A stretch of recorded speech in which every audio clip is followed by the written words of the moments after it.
ప్రభు అయిన యేసుక్రీస్తు నామములో మీకు సమాధానం కలుగునుగాక. షలోమ్. యోబు గ్రంథము. ఆయన గాయపరచి గాయమును కట్టును, ఆయన గాయము చేయును, ఆయన చేతులే స్వస్థపరచును. దేవుని నామానికి స్తోత్రం కలుగునుగాక.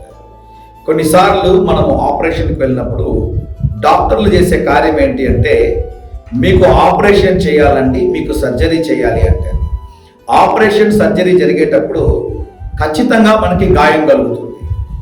వారు మన శరీర భాగాలు ఎక్కడో ఒక దగ్గర మరి సూచర్స్ వేయాల్సినటువంటి సందర్భం ఏర్పడుతుంది. ఆ శరీరాన్ని కట్ చేయాల్సిన అవసరం వస్తుంది. ఆ సమయంలో మనకి గాయం కలుగుతుంది.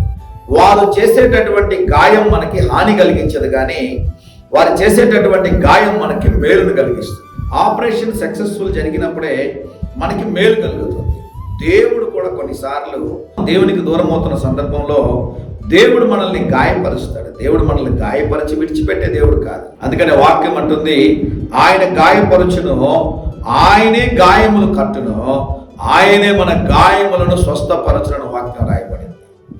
అనేక సార్లు దేవుడు మన జీవితంలో కొన్ని సమస్యల్ని అనుమతించినా కూడా మనం ఆ సమస్యల గుండా వెళుతున్నప్పుడు మనల్ని చేయి విడిచిపెట్టే దేవుడు కాదు. మనకు తోడుగా ఉండి మనము ఏవైతే తట్టుకోగలుగుతామో వాటికి మించినటువంటి శ్రమలు దేవుడు మనకు అనుగ్రహించినట్ట.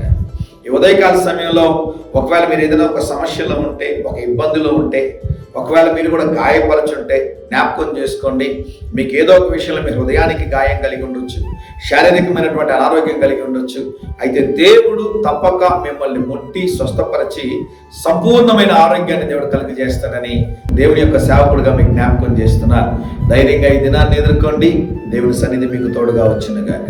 ప్రియ పరలోకపు తండ్రి, ఈ దినం మా ప్రియులు తలపెట్టే కార్యం అంతటిలో జయమును అనుగ్రహించమని యేసు నామములో ప్రార్థిస్తున్నాము తండ్రి.